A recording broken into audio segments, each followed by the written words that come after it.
Hello, and welcome to FI for Kids, the podcast about guiding your kids on the path to financial independence and extraordinary lives. I'm your host, Dominic Delacqua.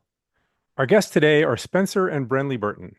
Spencer has degrees in economics, law, and a master's in public administration, and is the president and COO of the Ensign Group, one of the largest healthcare organizations in the U.S. in the post-acute care setting.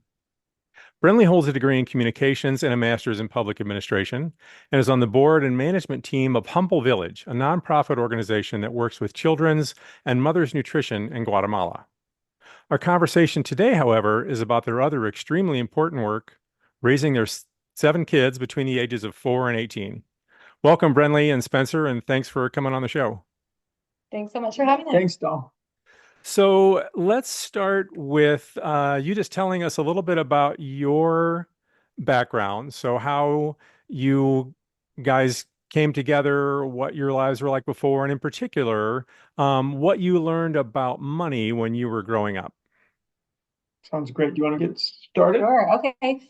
So I grew up in a large family. I'm the sixth of 14 kids, actually. And I feel like I definitely learned as a child the importance of money. And my parents were really good about teaching us about budgeting and saving and doing good with the money that we earned. And I had a lot of jobs growing up, put myself through college, and as far as education, Spencer and I met at Brigham Young University, and I did my undergrad there and then also master's over. Yeah, something about Brenly she didn't mention is so not only did they have 14 kids, but they were in Eugene, Oregon, which is really interesting place, period. But when you have 14 kids in a giant van that you're driving around town, it's really unique. And so they were a bit of a standout in town. One of the things I loved learning when I met Brenly is all of her family members had these jobs, whether it was, and maybe you can share a little bit about some of your jobs, but all the boys had paper routes. They'd get up at 5 a.m, bundle their papers, and they'd deliver the papers around their neighborhood. Brenly, you did taught music lessons and stuff, didn't you? Yeah, so I have a background in piano, and so I taught actually piano lessons from the time that I was in 8th grade through high school, and that was my main source of income. And we would pick berries in the summer at the local berry farms and things like that. Yeah, cool. Yeah.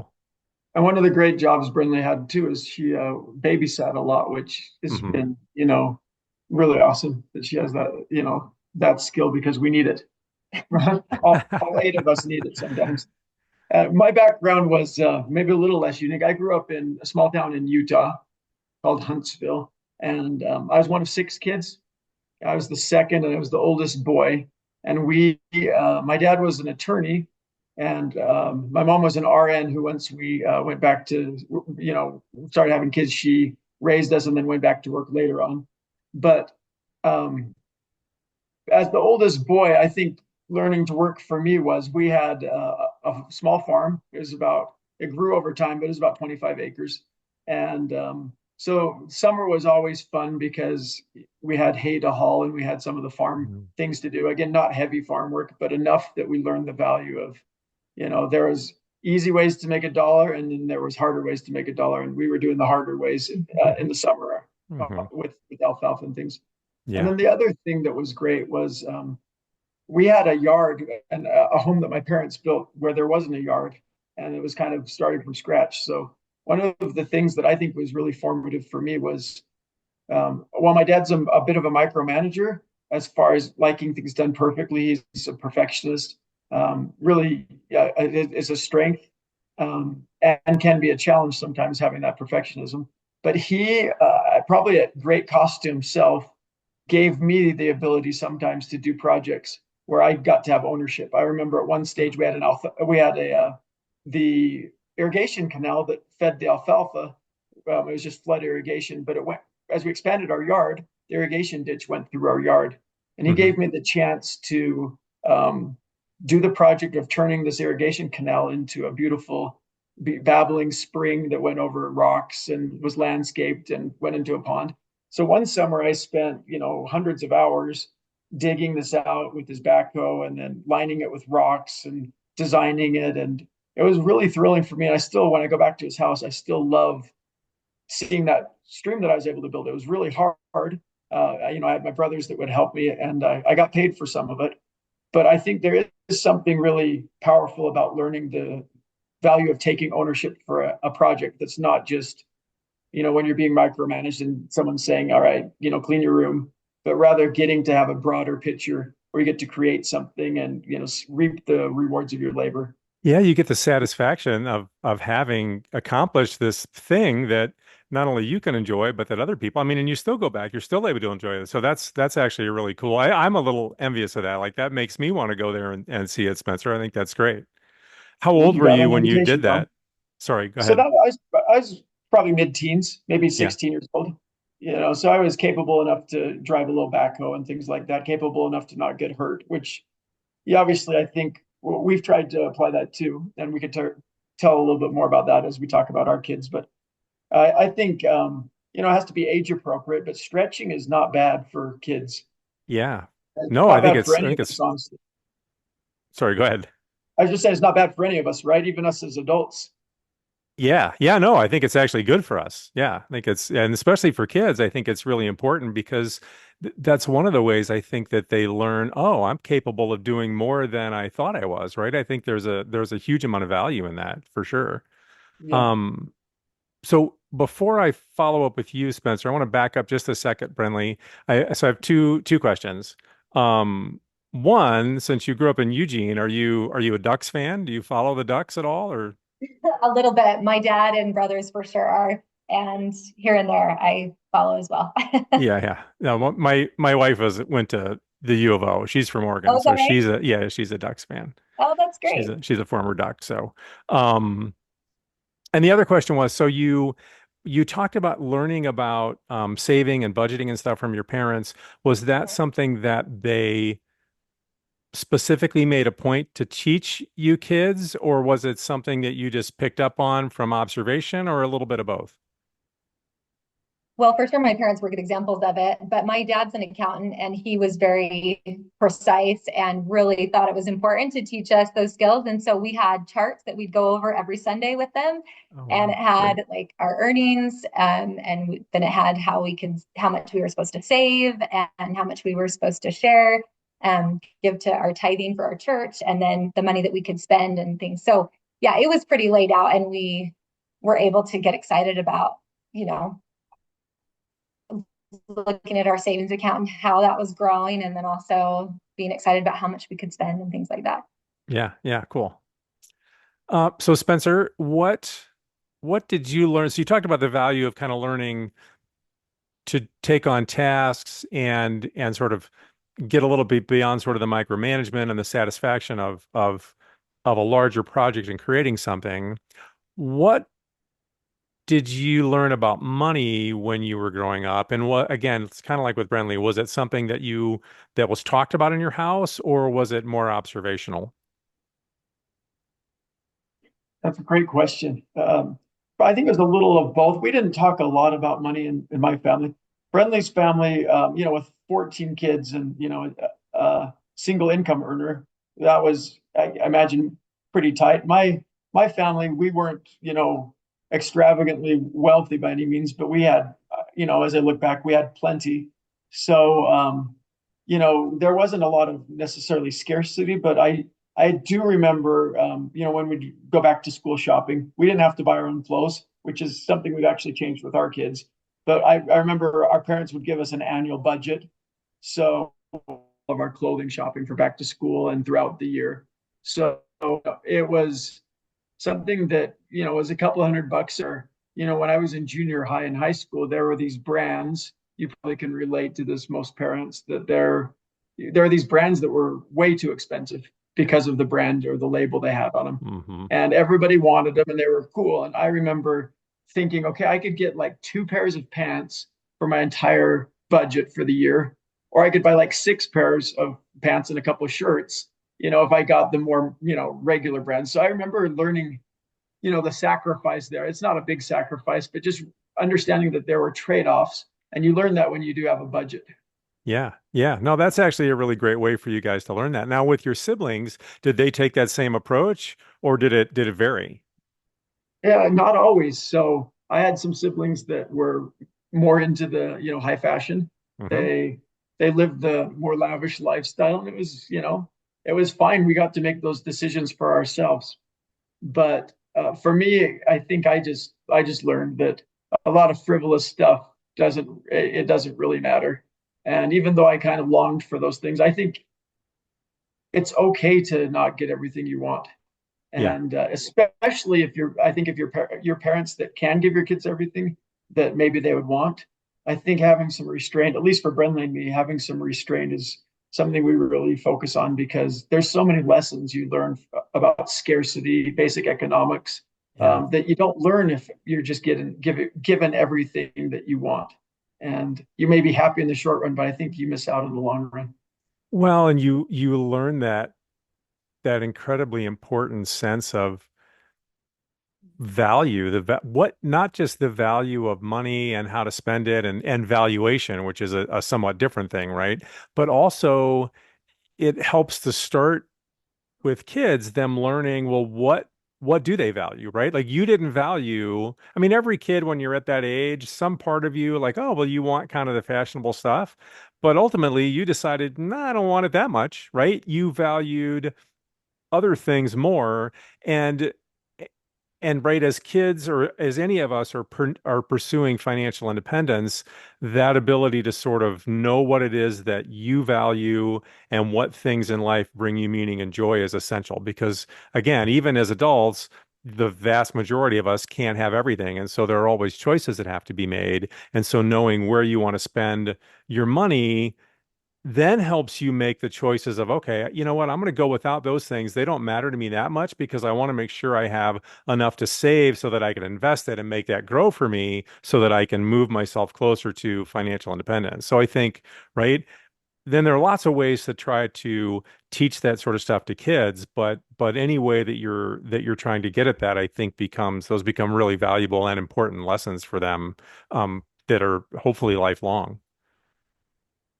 Yeah, I think that's right, Dom. And maybe just one other thing to share that might be interesting. I think it is a little bit unique.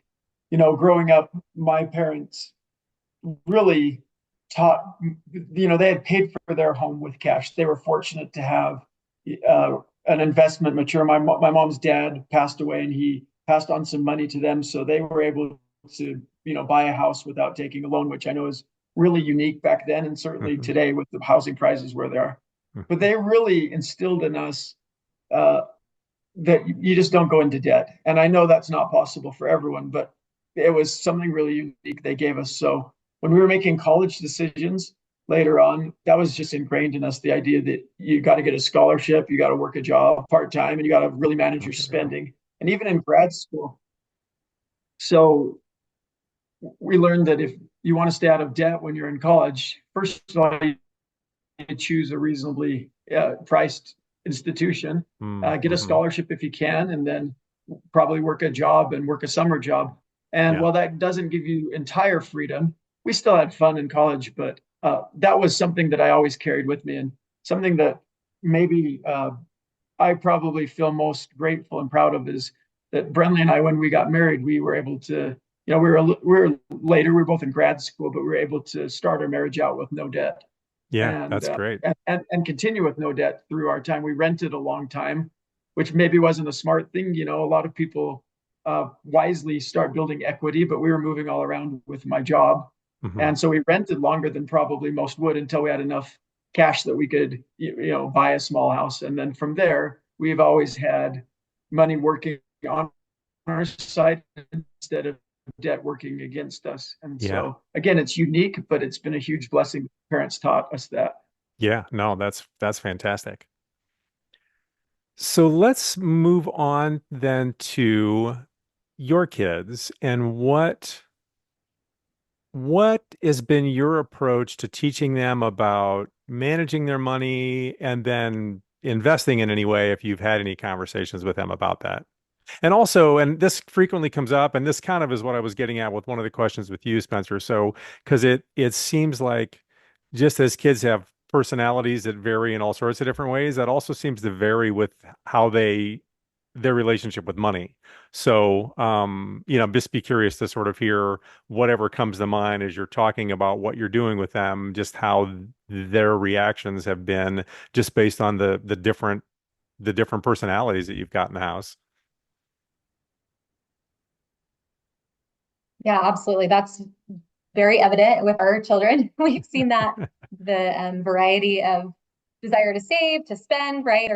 There's all kinds. And we have a system in place, kind of like what I grew up with, where we encourage our children to save 50% of what they earn and then to pay tithing to our church and give to charity and things. And they're able to spend the rest and anything that they choose to save. And they'll watch those accounts that we've set up for them, their savings accounts. And sometimes they get competitive with their siblings, which has been fun to see. Some That's of the cool. siblings really want to beat their other sibling, especially if it's an older sibling, they want to have more money than them in their account. That's great. Our 4-year-old is on this last Saturday. We were out working in the yard, and I do pay our kids after they've done their one inside and outside chore on Saturdays. If they'll Hmm. work extra, I pay them, and they make as many dollars per hour as they are old. So my Ah, 4-year-old, if he's working hard, he can get $4 an hour. My 6-year-old, my 8-year-old gets 8. They're excited for their birthdays because they get a raise every birthday. And but my sure. 4-year-old, after working, he I had to show him that he has $163.60 in his bank account, Cool. which is not much, but for a 4-year-old, he's proud of that. And he Yeah. asks me, every week where he is, which is obviously we don't want him to be obsessed with money, but it's cool that he understands that his work, relates to this account getting bigger. Yeah, absolutely. Yeah. And So, one other thing, Brenly said we double it. The way it works when we double. So let's say, we have them keep track of their work on a little card. It's like a time card, and every couple of weeks they can cash in their card. And let's say, so I'll give the example of my 14-year-old who's one that does love earning money and is very entrepreneurial, does all sorts of activities on his own to try and make money. He just loves it. And he actually loves spending money too, mhm, because he has it. But mhm, anyway, so let's say he works and he's got $200 on kind of a pay period. So he would take that $200 and we'd sit down. We'd give 50% to his savings. He'd do 40% that I would cash out with actual cash, mhm, uh, from our little money box, and then 10% would go to his donations, charitable donations for tithing. mhm. And so that in that case, $100 would be his for savings. So when we put that into his online savings account, Brenly and I double it. So we would actually do $200. So Oh, for so you're doing every, a match. we match Yeah, that's everything he great. puts into savings. Hmm. And, that's probably more generous than some, but we feel like we'd rather have them have more money in their savings that they feel like they earned versus other ways that they could do it. And we do have our kids pay for more stuff with their spending. We don't match their spending, it's just the 40%, but Hmm. we actually have them do things like buy their clothes, pay for gas in their cars, things like that, Yeah, because if they're working they should have enough money to do it, and we want them yeah. to be working. So now, just to clarify, so it's if I understood you right, so they've got a couple of, so each one has a couple of chores that they do that they don't get paid for. Did I understand you right? That's just part of being part of the family.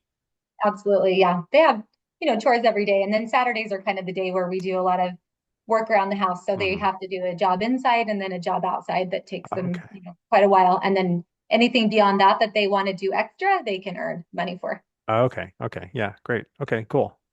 And the 50%, right? So you're kind of 50-40-10 deal. That's what we do. There's some other people that have done that do some similar things. Sort of a give, save, spend, right? So that's sort of what you're doing, right?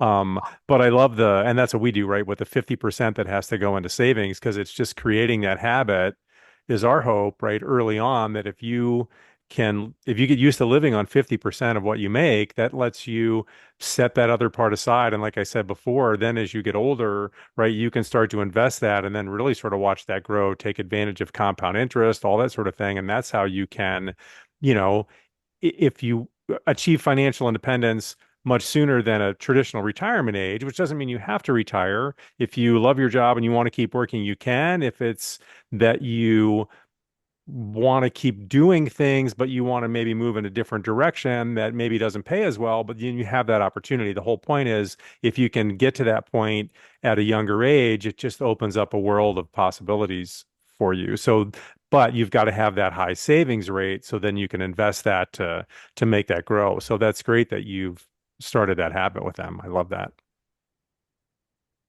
I think they enjoy it too. It's hard to give up 50%, but they do enjoy seeing that they're independent. And our girl who's in college, she's actually started burning into some of her savings. We've allowed that for education. That's one of the purposes Oh, we're good with. She got a scholarship, and she has a part-time job, but she has cut into that a little bit. But I think she takes some pride and is more frugal because she knows she's spending actual money yeah. versus someone else's money, if that makes sense. Yeah, no, it makes perfect sense. Sure. Yep. Yeah. Well, right, because it's easy if it's coming from just from the parents, like you can appreciate that, but it's still not really your money. And if it's coming from loans, you have to pay that back at some point, but that's a thing at 18, 19 that seems so far off that again, it doesn't seem real in the same way as this is her money that she earned over time, that she watched grow. And if she's dipping into that, that just has a different immediacy to it, I would think, than the other things, kind of like what you're saying. So that's cool. One other thing, Dom, just I know we're jumping all around, but something that we're experiencing now for the first time is, most parents that get to be middle aged like we are, you probably have some sort of a financial counselor, or, whether it's your accountant or whether it's a financial planner type. But we, this last time had Eden, our oldest daughter, actually got on and we had him spend a little time. He topped it to us. He didn't charge us, but he spent a half hour with her. And she really, I think, enjoyed getting to talk about her goals with a financial professional Yeah. without the parents being involved. I Hmm. think it made her feel very, mature and responsible for it. But I was happy about that. I was happy to have a competent person who I know understands our values with money be a third party that was kind of talking to her about her future. And so that's something I think will continue as our kids get a little older. Yeah, yeah, no, that's great. And if you've been with that financial planner for a while, I'm sure you have gotten the sense that because the financial planners that I've talked to for the podcast, every one of them has mentioned that they got into it because they wanted to help people. So, I just think that's really cool. So yeah, that's great. Yeah, good. Um, so have you noticed, right, let me ask this a different way. So you've got sort of certain routines and habits in place around money. Do you have much conversations with them about money? Like you're specifically trying to teach them things, or is it just conversations that come up as you're going through the habits and routines that you have in place? Because I've got a follow-up question to that I want to get to, so I'm going to start there. Yeah, well, I'd say it kind of comes with just natural conversation, right? Where you're talking about working and money they can earn. Something that I think our kids have always, since a young age, have have led to conversations about money is when you're walking down the aisle of the store or something and they say, "Oh, I want to get that," right? And it just lends itself really well to a conversation about, okay, well, how do you think that you could earn the money to get that? Or, what could you do to make that a possibility if you really want that? And how much do you really want it? And let's talk about it. Something that we've done with our kids, it's one of the, I guess, systems that we've had for pretty much from the beginning of parenting is what we call mommy store. And it's a system where if the kids think they really want something, we'll purchase it for them and we'll put it into mommy store so that they don't get it immediately, but they Oh, can work cool. towards it and earn just we use the currency of the pom pom, the small little pom poms, and they each have their own jar, and they can earn those by doing their chores happily. They can earn them when we see them just doing something kind for another family member. Um, and so it's just a way for them to have an opportunity to earn something that is something that they really want. And we kind of can inflate the prices or It's kind of a company store, if Yeah. you know what I mean. Like we have, so if it's a new pair of socks or underwear or, a shirt for going back to school or a notebook for going back to school, those are very discounted. Oh, If it's sure. something like a toy, it's probably close to real price, if that makes sense. And Yeah. if it's something like candy that we're not crazy about them having, sometimes there's a little bit of inflation. Gouging.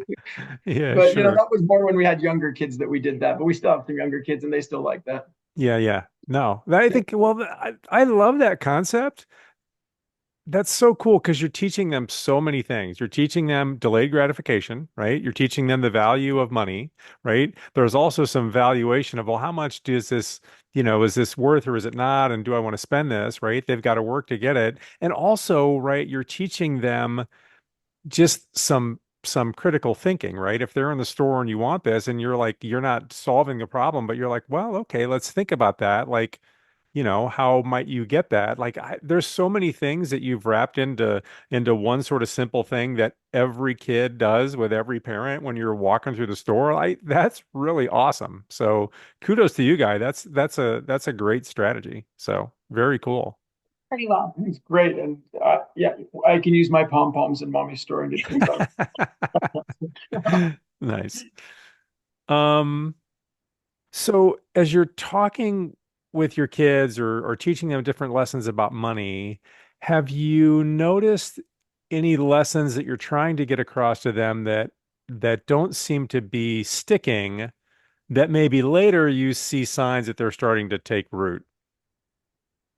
For sure. You want to start? Sure, we have one going on right now. We have a son who's a junior in high school. He has some just amazing strengths, and like every person, he's got some areas that he's working on to become an adult. Hmm. And one of the things that he's still struggling to learn is just the value of future money. I'll give an example of that. We recently met with his counselor, and she gave him all sorts of opportunities to start signing up for applying for scholarships. Not huge scholarships, but $500 here and there. These are the ones that are just kind of private scholarships. Hmm. And he hasn't been really interested in doing those. The same son is working part time at a pizza restaurant, making $12 an hour, Hmm. cooking pizzas. And so the other night we were talking about his scholarships, just checking in with him, and he's like, just really not interested. I'm not. He's a polite kid, so he was saying, "Sure, I'll do it," but we knew he was saying, "I'm never going to do that." And so we put into context. We said with taxes and with the way that things work with your savings and with what you give. Let's talk about how many hours you would have to work to have it equate to $1,000 scholarship when you go to college because he wants to go to college. And we worked out the math, and it was something like he would have to work his current job for an entire year to come up with that much, or Hmm. something like that. Because he's just working one or two shifts a week Yeah. at $11 an hour, $12 an hour, and after taxes and everything else, I think it got his attention where he could write a couple of essays, spend 2 hours, and he could maybe get $1,000 to use for his school, which that's an enormous value that I think he was kind of overlooking Yeah, just sure. from his perspective he has right now. So that's one Yeah. example. We have an example of our younger son that's kind of funny too. Do you want to share that? Sure. So we have a son who doesn't think as much about money, and he's roommates, with this son that we've talked about, the 14-year-old who is really into money, and he's pretty shrewd. And they were at the store together, and our 10-year-old found these football gloves that he really wanted. Hmm. And he didn't have enough money to purchase them. And his older brother said, "Well, I'll give you a loan." And so the 10-year-old was so excited about these gloves. And he said, "Sure, okay." And he said, "But you're going to have to pay interest." And I was waiting for that. yeah. So the 10-year-old was just like, "Sure, whatever, I'll do it." And, he ended up paying about how much in interest? Probably 100%. Oh my gosh. So he, Paid $50 for some $30 receiver gloves. Yeah. And then we Mhm. finally just said, look, there are usury laws. We got to charge. But Yeah. tell him how he's responded. well, it's been interesting because that 10-year-old, a couple weeks ago, we were talking about something that he really wanted, and we were asking him how he planned to get it. And he said, well, I'm definitely not going to take out a loan from Everett. And so he's kind of learned that lesson of like going into debt is a bad idea. So, these are the types of things you want your kids to learn in natural ways like that, right? Yeah, Life lessons that absolutely. are super useful. Yeah, that's great. That's good. Um, yeah, that makes me laugh. I could just, you talking about him before, and he just has that entrepreneurial mindset. I could see he was going to be wanting to charge him interest. He was too Yeah, eager to offer him the loan, right? That's absolutely. that's great, but a good lesson, for both of them. So that's cool. Um, okay. Any thoughts, or anecdotes come to mind about how your approach with the kids changes as they age? I mean, you've talked about some of that a little bit, but anything in particular stand out? Yeah, one thing is we were just talking about how mommy's story is really effective till about age 10 to 10 12, to 12. probably. The idea of, your 16-year-old getting pom-poms and turning them in for, something, it's just different, right? Sure, And even sure. some of the things that uh, a 14-year-old maybe will do a lot to be able to buy a Lego set. That just changes. They mature, their interests change. Yep. So I would say, um, but the principles I don't think change. The principles of trying to be frugal, the principles of trying to be responsible and proactive and think about the future, those things are the same, but probably they're more expansive. Yeah. And we are struggling with figuring out how to pivot entirely to teens. But what we are learning with teens is there are very immediate needs that what they see as needs. They can still be good avenues for teaching about money. For example, we don't make our kids buy a car. We live in kind of a rural area. The kids are about 20 miles away from the school they go to. Oh, And so um, they can ride a bus that takes an hour. And we have our 16-year-old rides the bus 3 days a week, but we let him drive a car twice a week to hmm. school if he wants to stay after. And we will give him a budget for that. We'll give him $10 a week. I know that's a little bit uh, frugal, but we give him $10 a week for gas, and then he gets to, if he wants to drive more. We did not want him to buy his own car. That was just a little bit too much for him. We felt like, Hmm. and we don't want. We live, like I said, you have to go over a mountain pass to get to school. So we did not want him driving a 1992 jalopy with bald tires over the mountain Sure. pass in the Yeah. winter. So we probably could be more strict on that. But we have a nice safe used car that he can drive, but he takes care of paying the gas. And if he wants to go more than those 2 times to school and back, he has to pay for the gas, and that's been really really interesting for him. He's doing things like his friends squeal their tires because they think it's cool. His friends rev their engines and drive jeeps, and what he does is he tries to like turn off his car at stoplights so he doesn't waste gas. And he coasts, and it's really been cool to see Yeah. how when he's paying for his own gas, just how his behavior changes. And I think that's a good lesson to modify our behavior and pick and choose what we do based on the realities of finances. Yeah, I think those are actually great lessons. And I really like the idea because this has come up in a couple of different ways, right? Where you're giving them a budget and then they've got to figure out how they want to spend that money over whatever period of time it is, which is also a super valuable lesson, right? That's very real world. So I think that's really cool that you're doing that. So very useful, I think. Um, okay. So as we wrap up, bigger picture question. What are your thoughts about what your hopes are for your kids in terms of their relationship with money, as they become adults?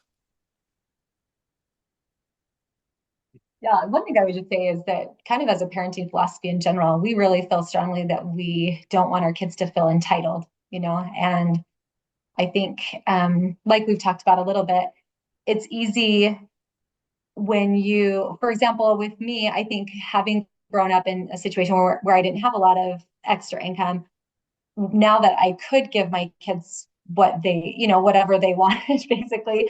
It's tempting to just say, oh, that would be so nice to be able to just give them what you don't have. And in fact, I've Mm. seen this in, I work with some families, some immigrant families within our community, and I can see that a lot of them, as they're now in more comfortable circumstances than they grew up in. I think it's really tempting for them to not require that their kids do, any work or pay for anything, or, just trying to give them a more comfortable life than they probably grew up with. Hmm. And I think there is that danger of entitlement for this generation, right? Because we have so much more. So I think that's just kind of an overarching philosophy that we're trying to help our kids just really appreciate what it takes. Yeah. Yeah, I think that's really important. We want them to understand that work, even if it's not immediate, hard work generally associates with your ability to have the things that you want, whether that's leisure or whether that's material things. And so I think the lack of entitlement is part of it. The other thing, though, we want them to understand is, well, money is really, really essential to navigating life. We also want them to understand that it's not the end all be all. It doesn't make you happy, right? It allows you to do things that can bring happiness. It allows you to, provide comfort and also to be charitable and help other people, which honestly, our kids are learning through a lot of the things Brenly does. She's constantly having them go do, homeless shelters, or she took us international traveling. I was wanting to go to Hawaii. She took us to Guatemala to, the mountains to do some work with the nonprofit that she does. But all of those things I think show that yes, money is important. Money, in that Guatemala setting, was a life and death thing. Yeah, sure. Money allowed people to have the basic nutrition to raise their kids to adulthood versus have them actually die because where we were there's a very very high malnutrition rate. Yeah. But money does not equate to happiness in the sense that we saw very happy people down there. Yeah, We right. saw people that were much happier than your average, probably American teenager, because they weren't Hmm. only focused on material things, they were focused on other things and on each other. So it's a hard balance, Dom, and we don't have it perfect. But I think two things are, we don't want them to feel entitled. We want them to respect what money can do and understand that work is associated with money, but also not worship money as if it's going to solve all your problems because it doesn't. Right. Right. No, no, no. It can give you opportunity, and having financial security is nice, right? Because then again, it's less when you have less economic anxiety, again, that sort of opens things up, and then you can focus more on what really matters in life, which are, relationships and doing good things for other people and all those sorts of things that really sort of bring you sort of meaning and joy and value. But the money is just a tool for that. It's never an end in and of itself. So, yeah. That's well said. I like that. Yeah. No, I think that's really great what you guys are doing. I mean, and there's never, I mean, parenting is there are certain principles that seem to make sense and that sort of carry over, but it's always an art, right? You're dealing with different kids and their personalities are different and their ages are different. And you've got to make adjustments based on their personalities and also like we talked about as they age, things change. And so it's, it's so dynamic. And so all we can do is the best that we can. But you guys, you're obviously giving it a lot of thought. I think you're really doing some really cool stuff. So, again, kudos to both of you. Thanks. We're interested in learning more from your other guests on the podcast because you hit it right on the head. We don't know what we're doing. Parenting is extremely humbling experience, and you realize that the people that wrote the parenting books usually only had one kid because they are saying it's always a certain way, and every kid is different too. Yeah. And like you said, every era is different. But we're grateful you're doing the podcast. I think there's a need for it. Oh, yeah. Thanks. Thank you. Any final thoughts about the money stuff? And then I've got one last question to go into. I don't think so. Yeah. Okay. So, Brenly, why don't you take a few minutes and just tell us about Humble Village and what you're doing there, and then kind of where people can find out more information if anyone's interested in contributing in any way. And all whatever information you provide, I'll also put in the show notes so people can look that up. But just fill us in a little bit about what that work is all about. Okay, yeah, thanks for asking. So the Humble Village is an organization that works in the highlands of Guatemala, and Latin America is has the highest um, malnutrition rate in the world right now. Hmm. And I'm sorry, Guatemala within Latin America has the highest malnutrition rate right now. And this area of Guatemala where we're working up in the Alta Verapaz is what it's called, is the highest malnutrition rate for Guatemala. So this is an area that's just in a lot of need. There are babies and children dying regularly Hmm. because of this malnutrition. And oftentimes it's, a mother who can't breastfeed a baby because she's malnourished. And so Yeah. that leads, it's just kind of a bad cycle, right? So the organization, we provide a lot of different things, and one of them is just to meet the kind of acute needs of helping these babies get back on track through formula, and also providing. It's kind of like an Ensure drink that gives the minerals and vitamins that these children need as they get older. So we work with mostly like 3 and under, and then also the mothers and getting them the nutrition that they need with and vitamins and things like that. But also a big part of it is just teaching them basic hygiene, also teaching them about nutrition and creating gardens so that they aren't just having to eat what they're used to, which is just corn. There's not a lot of education down there on, eating healthy foods that have a lot of vitamins in them. So Yeah. we'll teach them about, needing protein and needing all these growing spinach in your garden and having eggs and so that we have these centers that provide like kitchen demonstrations and also demonstration gardens Cool. where they can go and learn about that, teaching them how to raise chickens, and they can use the eggs and they can sell the extras that they have, things like that. Yeah, sure. So lots of different training that happens there. There's in-country employees. There's a group of us here that are working as strictly volunteers. We're not, nobody gets paid or anything, but in country, there are these directors that oversee the projects and hire nurses and things to go out and meet with the families. And they have to speak the language because the language is Quechua, which is a dialect there in Alta Verapaz. And it's just a really beautiful work. You can do so much good with so little. Yeah. Um, so I feel really honored to be a part of it. I don't know if that answers your questions about what they do. Other things you would add, Spencer? Just that it is amazing how little donations can go a long way. When we had our kids down there, one of the things they'll never forget is we hiked up to a family with 6 kids, and we went into their little home, and the family were selling because they had dinner that night, and it was a squirrel they'd caught Wow. on a spit that was roasting over just a log.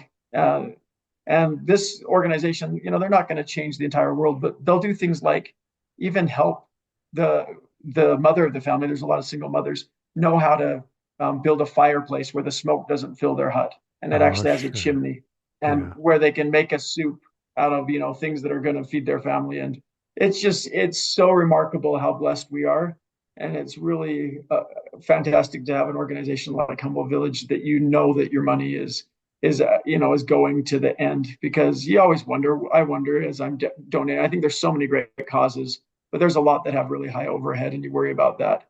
Sure. And there's a lot there maybe satisfying immediate needs, and there's an education component of Humble Village too that's trying to break these generational problems of 14-year-old girls having babies that are malnourished, and then Mm, 14 years later that malnourished baby's having another baby and yeah. no education, none of those things. And I do see that in a small way it's breaking that cycle. Right. That's exciting. Yeah. Yeah. That's cool. That sounds like really good work. So if people are interested in contributing in some way, where should they go?